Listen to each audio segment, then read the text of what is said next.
Halo saudara, dari Arlington, Virginia, saya Helmi Yohanes dan tim VOA kembali hadir dengan serangkaian berita Amerika Serikat dalam segmen Sapa Dunia. Presiden Trump kembali tampil di depan pendukungnya setelah hampir 10 hari dirawat akibat COVID-19. Dokter kepresidenan Sabtu malam mengeluarkan pernyataan yang menyebutkan Trump tidak lagi beresiko menularkan virus corona kepada orang lain.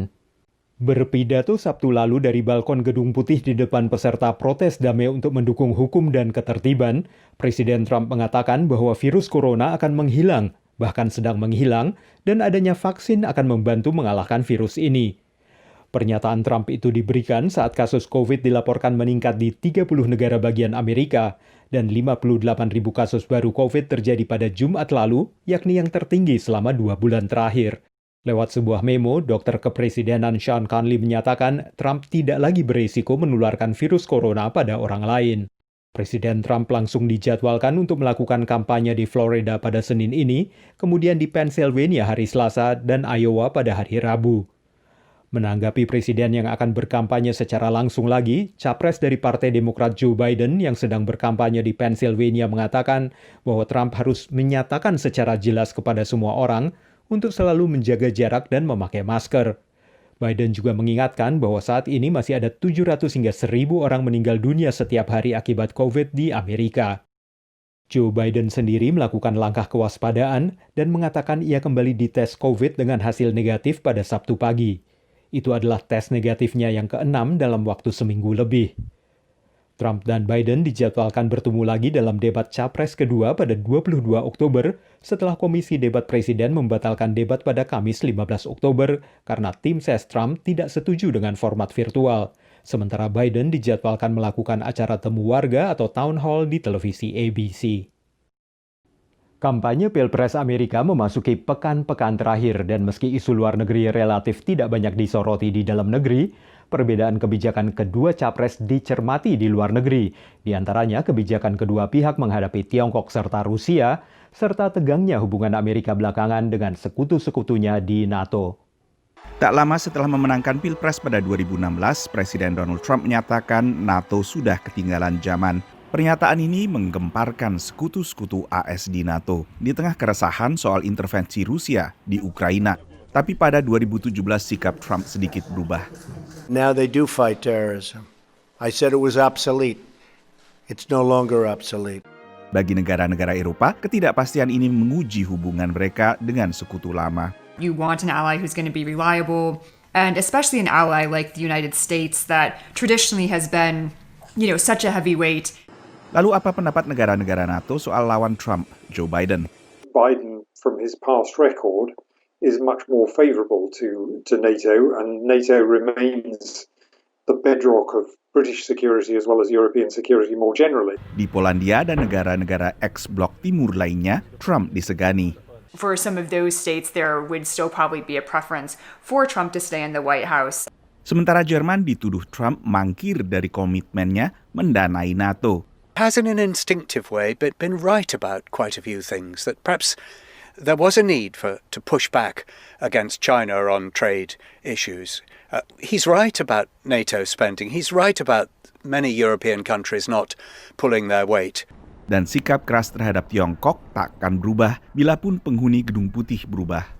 Many Democrats, Biden included, share some of the concerns that Trump had around China and that many Europeans have around China as well. Perbedaan terbesar adalah dalam menyikapi perubahan iklim, di mana posisi Eropa lebih dekat dengan posisi Biden. Demikian laporan tim VOA. Beralih ke satu fenomena baru di Amerika, negara yang biasanya lebih kental dengan budaya bermobil, yaitu naiknya penjualan kendaraan bermotor roda 2. Naiknya penjualan motor di tengah pandemi ini terpicu oleh warga yang ingin bepergian, tapi tidak mau memakai kendaraan umum atau taksi.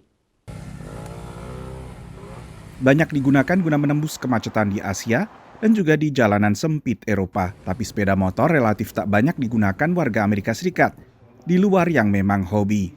Tapi semuanya berubah dengan pandemi COVID-19. About end of April is when I really noticed something's going on here. A lot of people were coming in and purchasing. A lot of people were coming in and doing service as well. And there was a big boom from the end of April up to now even. on a daily basis. Penjualan di Unikmoto, toko motor di kota New York, naik 3 kali lipat dibandingkan tahun lalu. I actually decided a few months ago during all this craziness to start riding the scooter. It's a lot easier to get around and it's a lot more convenient for me. Hemat BBM juga menjadi salah satu faktor yang menarik orang ini untuk beralih ke roda 2. Instead of filling up my car $50 a week, I spend $3 a week on the scooter. And like I said, you avoid people, contact, gotta sit in the Uber with somebody, train, bus, so it's better. Penjualan sepeda motor tak hanya meningkat di New York, tapi juga di kota-kota besar lain seperti Los Angeles dan San Francisco di negara bagian California. Demikian laporan tim VOA. Kini kita tengok kawasan turis French Quarter di New Orleans, kota yang biasanya dikunjungi sekitar 17 juta turis setiap tahun. Pandemi COVID menghantam sektor wisata kota ini, dan anjloknya jumlah wisatawan juga dirasakan Lily Mong, warga diaspora Indonesia pemilik toko cenderamata di kawasan French Quarter. 90% mungkin turun, ya. Itulah penurunan omset penjualan yang harus dihadapi Lily Santoso Mong selama masa pandemi corona. Warga Indonesia ini memiliki toko yang menjual kerajinan tangan dari Indonesia di kawasan turis French Quarter, New Orleans, Louisiana. So, New Orleans shutdown tanggal 16 atau 15 Maret. Itu shutdown, semua bisnis-bisnis itu tutup. Kalau nggak salah bulan Juli, Juni itu baru mulai banyak ada yang buka sedikit-sedikit. Meski sudah dibuka, belum banyak turis mengunjungi permukiman bersejarah yang didirikan oleh Prancis awal abad ke-18 ini. We know how to be safe. We know the social distancing, the wash the hands and things like that. So no matter where we are, we have all the same rules.